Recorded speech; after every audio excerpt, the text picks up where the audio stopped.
Present. Hi. Hi, Nicole. Thanks for taking the time out of your day.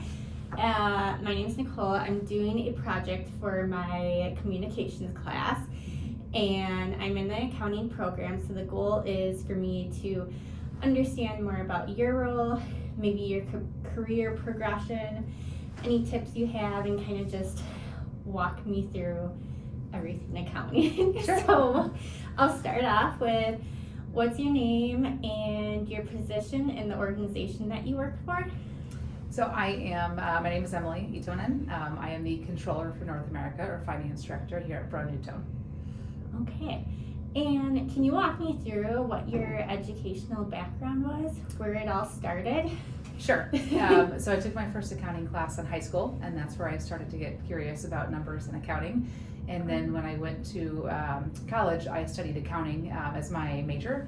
And then I also studied international business with that and minored in Spanish. And I went to Marquette in Milwaukee.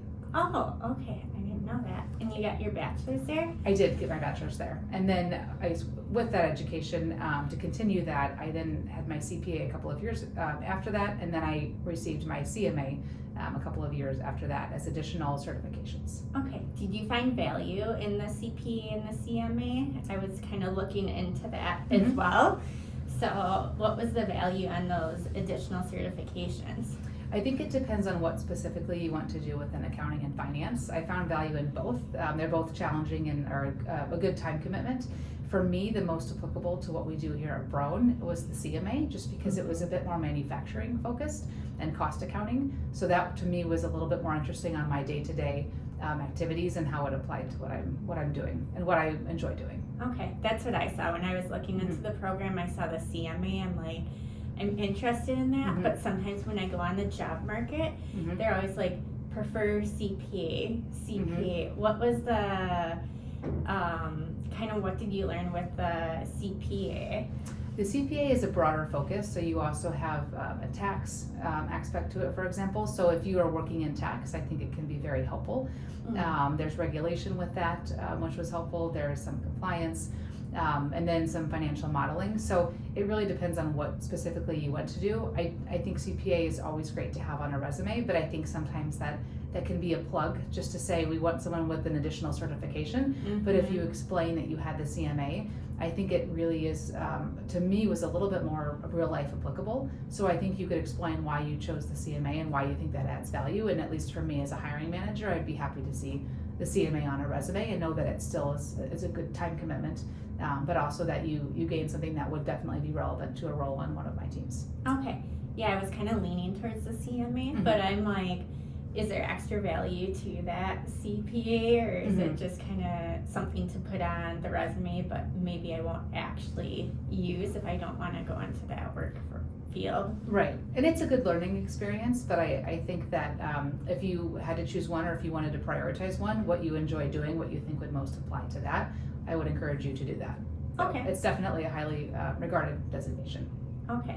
You kind of walked me through how you got interested. You started early in high school, or you liked your accounting class. Walk me through your career progression after college. Sure.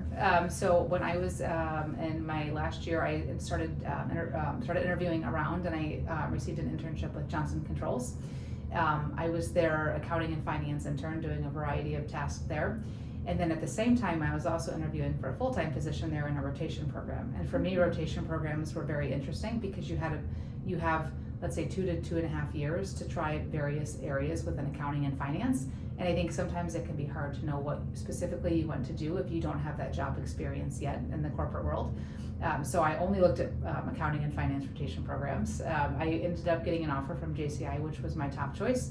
And so for the first 2.5 years of my career, I spent 5 different rotations every 6 months, doing anything between general accounting and let's see, what else did we do? I did FP&A as a rotation. I did a rotation that was heavily focused on capital and some operational work. So a variety of positions, and then I could see different areas of the business, work with different leaders, and see specifically what I thought would be a good fit for me.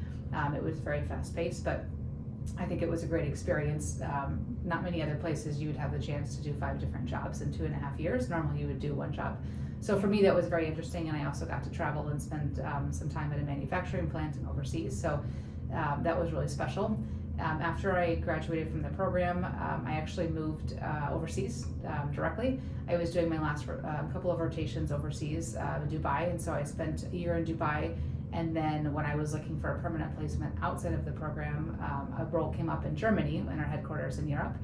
And I interviewed for it and got the role. And so then I moved to Germany thinking, okay, I'll be here for maybe a year and a half or so. And then I ended up spending 5 years there because things just got, there was, let's say you get settled in a place and then you realize, okay, it's not so bad here. And then maybe I'll take another role here. And then I think I ended up doing 3 different roles when I was in Germany. So that was a really interesting experience, very different culture, very different working mindset, but at the same time, you still do very similar accounting work. So you're still doing journal entries or account reconciliations. FP&A is very similar, having to bridge explanations of what happened in the month, having to predict for a forecast and plan what's going to happen. So there's a lot of similarities that you can carry around. And because JCI is a U.S. company, then that also helps because you have U.S. accounting rules as well. Okay. Did most of the people speak English there, or did you learn German? My German is not nearly where it should be for living there for 5 years, I'll admit that. Most everyone spoke English, and the office was very international, so quite often we would have to speak English because in the room you would have people from 5 or 6 different countries, and it was the common language. So I'll admit it was a little bit easier on me because I wasn't the one having to speak a second language. But in all of my work was done and written in English as well. Okay. But that's the benefit of it being a large American company. Otherwise, I think if it was a small local company, it would be very, very different and make the job much tougher than just your accounting and finance work that you're doing. Okay. Wow, that is such a cool experience, Emily. I had no idea that you had the option to kind of travel right away. Right, and you never know you can't predict what you're going to be doing in 2 years or 4 years. I never thought I would have moved overseas for 6 months for Dubai, and then I came home 6 years later. So you just have to keep your mind open to other opportunities and see what comes up. Yeah. As so it progresses. What brought you back then to the United States after Germany?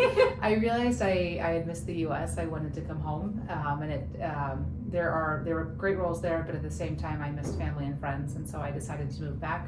Ironically, just before COVID hit, which I think was very good timing. So I came back to work for Johnson Controls in Milwaukee. It was a spinoff of their business called Clarios now, but I was with them, their auto battery business, for about a year on their commercial team, and then I decided to change businesses within what historically was JCI and move back to the JCI side, the company that hadn't been split off, and then I spent the next several years there. So doing a variety of roles, anything from supporting, let's say, the sales team, a bit more commercial, and then I was also in FP&A. I started on the P&L side, and then they were trying to expand our global FP&A team and said we really want a bigger focus on the balance sheet and cash flow. And in my mind I thought, cash flow, no way, I don't have that experience. And then all of a sudden I knew that was my role, and it ended up being one of my, I think, most interesting roles that I've had, to learn cash, something that I didn't have experience in before. And so I spent the past few years before I joined Brown doing cash flow, which I think for a very large company is very interesting. When you look at the dollar amounts and the amount of people involved and working with people in other countries, that was always also very exciting for me. Oh wow, that's exciting. So now, and then what brought you to Brown? So at JCI, my last few roles had been in a headquarter position, and so I was. It was really interesting to see very high level how a company operates, and you see a lot of dollar amounts that you work with and billions of dollars, let's say. But at the same time, I really wanted to be a lot closer to the business, and a lot of those roles at JCI and many large companies in the U.S. have moved overseas or to shared service centers. Mm-hmm. So I knew I really probably needed to leave JCI or leave Milwaukee if I wanted to get a role that would be more business facing. I also really wanted more manufacturing experience, so it was very appealing to me that Brown has a large manufacturing facility on site, so then I can go out on the plant floor and see what's going on, see our products being made, and just be at a much more detailed level than being in a bird's eye view role at JCI. Yeah, I agree. It's really nice kind of seeing the product being made. I worked at Briggs before here, and just okay. like seeing the product, and I don't know what's gonna happen to that company now, but it's just really nice being close to it, and then just walking out on the floor and seeing what really happens. Right. It makes it a little bit easier, I think, to be able to explain what you do and explain your variances at month end and project what's happening with the company. At least for me, I'm a visual learner. I don't know about you, Yeah. but Yeah. I like to see things firsthand than just hear about them, and that for me is more special. Okay. We're kind of gonna go into more your role here at Brown. So, what does, you're the U.S. controller, what does a typical day or week look like in this role? And I know it can vary, but Yes. if you could just generalize. Sure. So I would segment it into the first section just being month end close. So making sure that my team, which covers the manufacturing plant, it covers SG&A and capital, and then payroll. All of those functions that we have our journal entries in on time.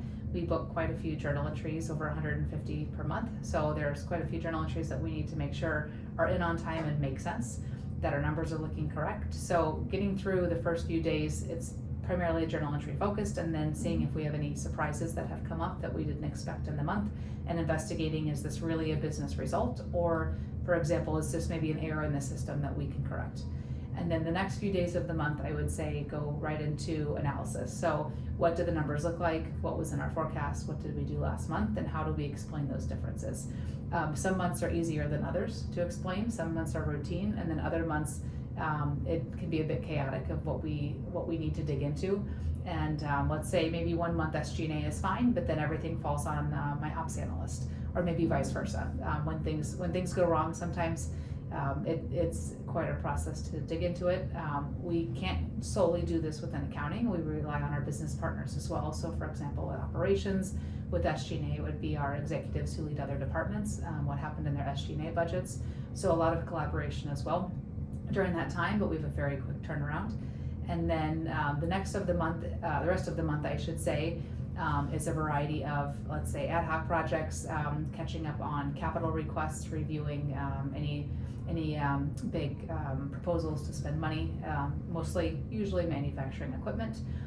We have our auditors here that come several times a year, so we have PwC, and there's a lot of time spent with them pulling samples and answering their questions on our business and any clarifications they need.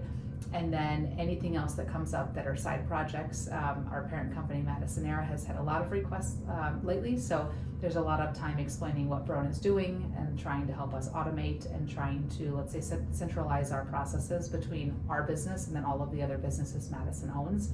I know that can be a headache sometimes, but I think it's really interesting just to learn about the other businesses at Madison and how many journal entries do they do, or how long does month end close take them, or what are their challenges. So for me, that's been more eye-opening, just to see outside of the window at Brown and more of the Madison Air, their vision, let's say.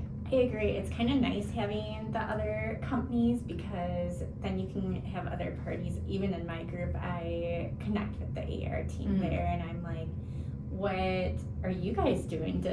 Are we in line, or are there opportunities that were missed? So I definitely like kind of the idea of kind of reaching out to the different teams. Yes, it's very beneficial, because sometimes you're ahead and they learn from you, and other times vice versa, and we can learn from our other businesses. So kind of saying all what you said, what you do a lot and you're kind of everywhere. What here at Brown, and you've been here for how long, remind me? 1 year. I know you said 1 year, and I was shocked because I feel like it's been like 2.5 years. I feel the same way, yes. Yes. What do you think is something that you're most proud of that you have done here at Brown?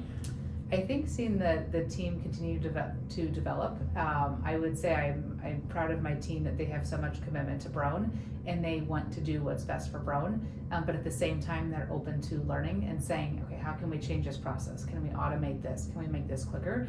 And so I'm proud of some of the, let's say, the automation or removing redundancies this past year.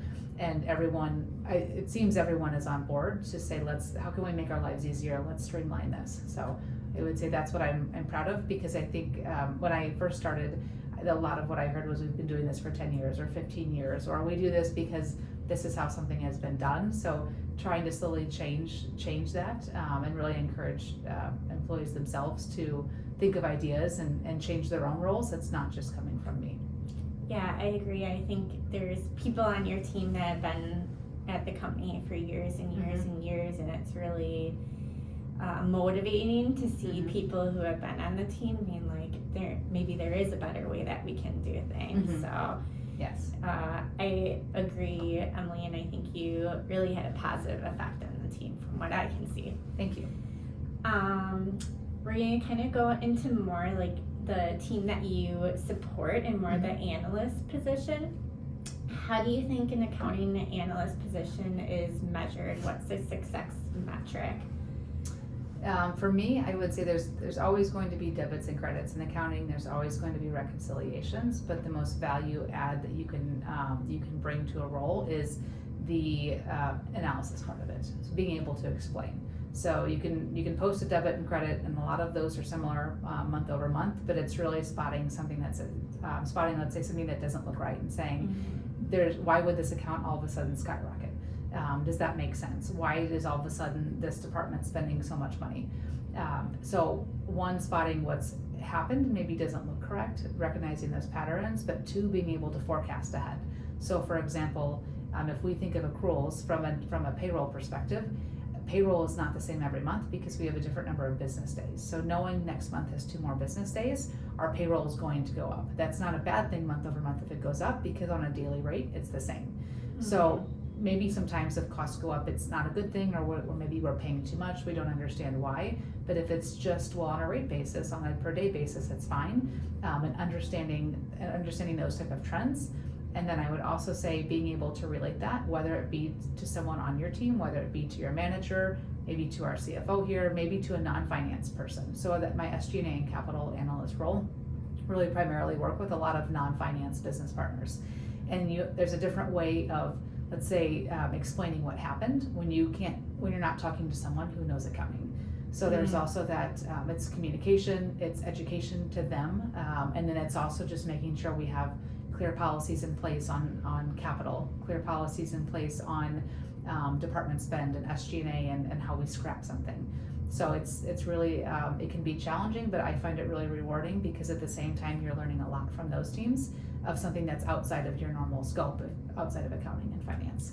Yeah, I guess what I've learned just in the last, 20 minutes is that the accounting group does a lot of communicating outside of its team than I was aware of. I know they did communicate to, more like sales teams, but it seems like you guys have little parts of the piece to every department. Right, and not every finance and accounting role will be that way, but I think that's the benefit of what we have here at Brown, is that it's a very good size, or I think it's a decent sized company, but you really get to know a lot of people. And I've been in roles in the past where I've only worked on the accounting team and had no communication outside of that, but I don't think it adds as much value, and you don't learn as much as if you were working with the broader organization. And really being a business partner. Maybe I should have said that too. I think in accounting, it's not just crunching numbers, it's how do you be that business partner, and how do you explain those numbers to your business partners. Maybe it's marketing, maybe it's IT, maybe it's just the plant and operations, maybe it's the warehouse, and explaining what to you might seem obvious of, well, your costs went up because you have a lot of overtime, or you have a lot of temp workers. So to you that's maybe clear, but then maybe to them they don't understand why their numbers are going up and down, or they don't understand why we have to stick to a certain budget, because it's part of a larger, it's one piece of the pie, right? And we have to stick to what is good for Brown as a whole, and then what's good for Madison Air. And everything we do slowly goes up the chain. So my team reports to me, I will report out to the CFO and FP&A, they report to Madison Air, they report to Madison Industries. So it really is, what we're doing here is really value add, because it goes all the way up. Yeah. It's not just internal. That makes sense. Yeah, the structure here at Brown has changed quite a bit since we reported up to Madison. Yes, and it's very complex, I think. And then what qualities do you look for when you're hiring an accounting analyst? I would say someone with a good attitude, who's not afraid to dig into the details. Someone who will understand that every day is not going to be the same. It's not necessarily, you have tasks A, B, and C on one day, and then the next day you know exactly what you're going to be doing. And then another really important one is just someone who can keep up with the speed and then adapt to change. 1 minute you might be going in one direction, and the next hour you are running in a completely different direction, and being able to pivot. So a lot of it is adaptability outside of those analytical skills that I mentioned. Was that the same at when you were at Johnson Controls, the same qualities, or did they differ at all? I think it was the same as well. Okay. Overall, whether it be a medium-sized company or a big company, a lot of what we would look for would be the same. I think there's different pressures, but at the same time, it really just depends on what team you are. But that's, if I look back at the team that I had when I was at Johnson Controls, the team that reported to me, they were always excited about their jobs. I know not every day is going to be exciting, but they would always be very proactive as well. They would look into what was happening. They would flag if something wasn't going correct. They had very good communication skills, so I felt like we were always on the same page. I didn't have any surprises at month end. And they were always asking questions. That's really important as well. If you don't understand something or you want to learn something more, don't hesitate to ask questions. I don't think there's any such thing as bad questions. There's questions you might ask if someone wasn't paying attention, but if you're just trying to understand a new concept or want to learn a different area of the business, then definitely keep asking those questions, because that will all add up slowly and make you a much stronger finance and accounting business partner. Yeah, I agree. And then,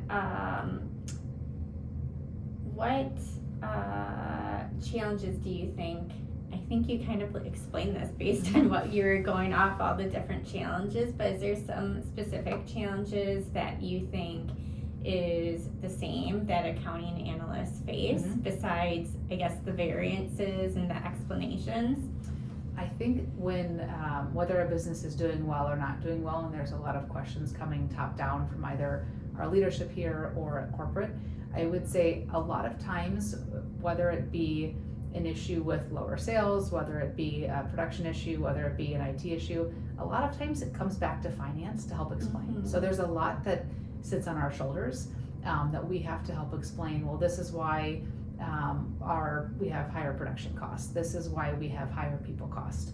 This is why this project in IT is delayed and there's a capital impact on the company.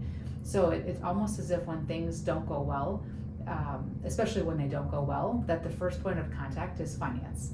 And there are a lot of, let's say, leaders at the top who will all come just first to finance. They won't go directly to production or directly to marketing or IT. So I think that's always going to be a challenge of, we always seem to be involved in anything that goes wrong, which, and on a positive note, I think that means finance and accounting is usually seen as a really strong business partner, and the team can rely on us to help them answer any questions or any feedback that they have to give. But a lot does come to accounting and finance. Even, for example, with headcount questions, you would think that would go to HR. Headcount questions always come to finance, right? So I will always debate this. In my career, I've never fully agreed. But if there's questions on headcount, or if there's questions on why payroll went maybe in the wrong direction, in some places payroll is a HR function, it all comes to finance and accounting. So you wear a lot of hats within accounting and finance. It's never going to strictly be, I'm doing my journal entries and I'm doing an account reconciliation. That's never going to be the norm, and I think that's a good thing, because then you don't get bored. Yeah, I think it gives variety, but it's Right. not, what I heard is you're the Google search Yes, of all exactly. the answers, right? We're supposed to know everything, and sometimes you do and sometimes you don't, but Yeah. we can try our best. And then what advice would you give to someone starting off in accounting? I would say the best thing is your experiences that you get at work. So making sure you understand what accounting does, making sure you understand the timeline. So what does a typical month end look like? How do you properly do an account reconciliation? What is it like to have PwC in? If you can understand the timeline and then understand, let's say, our budget and our forecast as well, to say these are our numbers, and then what are our priorities that come down from our leadership or from Madison. It can be a lot. There's always a lot going on, but if you can start to see how everything moves and how everything fits together, I would say I think you'll be pretty well off if you see what we do and the speed that we work at and everything involved. And honestly, just keep an open mind. Any project that you do, any additional assignment that you take on, there's always something you can learn from it that will help you later on. Maybe it's understanding your systems. Maybe it's understanding how we do the capital review process for CapEx spending. Maybe it's just learning how we build up a SG&A forecast and budget. Any of those can help to see what accounting does, and then also I should say see what leadership expects. So and anytime maybe you move roles as well, just learning how that new manager works and then learning their expectations. I've gone from a manager that has wanted to see every single email that I send out. I couldn't send anything to our parent company before he reviewed it, no matter how basic it was, or just a simple, here's our sales number for the month, everything on it. And then I had my next manager directly after said, if it's an urgent request and we need to send it out in 24 hours, don't wait for me, don't hold me up, you need to send that out. Just send it out. I don't need even to be on it, or you don't need to get my approval. So a lot of what you do is just adapting. It's not necessarily a right or wrong answer, because I've had very different feedback from different managers. And you'll never know what to expect until you work for someone. Yeah. But just know a lot of it is just adapting to their working style, which probably also might relate to their manager's working style. It just trickles down. Yeah, it's funny that you said that. That was in my last one-on-one with Amanda. That's advice that she gave too. She says, be aware on how leaders want to see certain things, and make sure you lay it out on how they want to see it, which it's a interesting time because there's so many new leaders. So it's like, okay, I have to try to remember how, Sebastian wants to see things now, or exactly, how Julie wants to see things. It can be very hard to remember. So it's a good good feedback to have. Okay, well, I have all my questions answered. Thank you so much for spending the time. I learned a lot of information about accounting in a little short, packed time, so I appreciate the time that you took. You're welcome. Thank you, Nicole.